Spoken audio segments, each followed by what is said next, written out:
এক বছর নয়, ২ বছর নয়, টানা ২০টি বছর ধরে ঘুমিয়ে রয়েছে এক সৌদি রাজকুমার। এই সৌদি প্রিন্সের নাম আল ওয়ালিদ বিন খালেদ বিন তালাল। তিনি স্লিপিং প্রিন্স বা ঘুমন্ত রাজকুমার নামে পুরো বিশ্বে পরিচিত। সম্প্রতি তার ৩৬তম জন্মদিনও পালিত হয়েছে ঘুমন্ত অবস্থাতেই।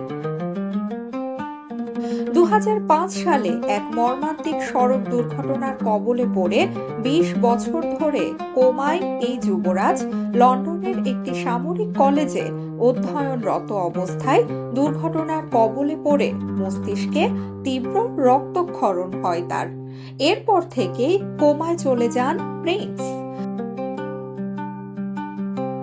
এরপর থেকে তার চিকিৎসা করতে থাকেন যুক্তরাষ্ট্র ও স্পেনের খ্যাতনামা সব ডাক্তাররা, কিন্তু হাজারো প্রচেষ্টা সত্ত্বেও এখনো তার জ্ঞান ফেরানো যায়নি।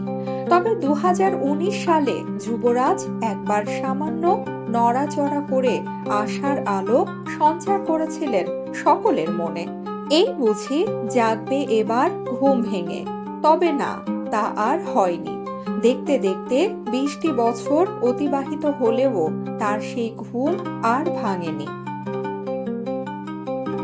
বর্তমানে আল ওয়ালিদ চিকিৎসাধীন আছেন সৌদি আরবের রাজধানী রিয়াদের কিং আব্দুল আজিজ মেডিকেল সিটিতে। সম্প্রতি যুবরাজ আল ওয়ালিদের ফুপু প্রিন্সেস রিমা বিনতে তালাল তার এক্স অ্যাকাউন্টে শেয়ার করেছেন ভাস্তের ছোটবেলা ও বর্তমান সময়ের বেশ কিছু ছবি। ক্যাপশনে লিখেছেন, আমার প্রিয় আল ওয়ালিদ, ২১ বছর ধরে তুমি আমাদের হৃদয়ে আছো। আল্লাহ তোমার আরোগ্য দিন।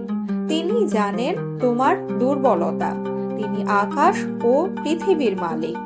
এদিকে যুবরাজের বাবা প্রিন্স খালেদ বিন তালাল এখনো তার আশার প্রদীপ জ্বালিয়ে রেখেছেন। তিনি বলেন, যদি আল্লাহ চাইতেন তার মৃত্যু হোক, তবে দুর্ঘটনার সময়ই সে মারা যেত। যে আল্লাহ তার প্রাণকে এত বছর ধরে বাঁচিয়ে রেখেছেন, তিনি তাকে সুস্থ করে তুলতে পারেন।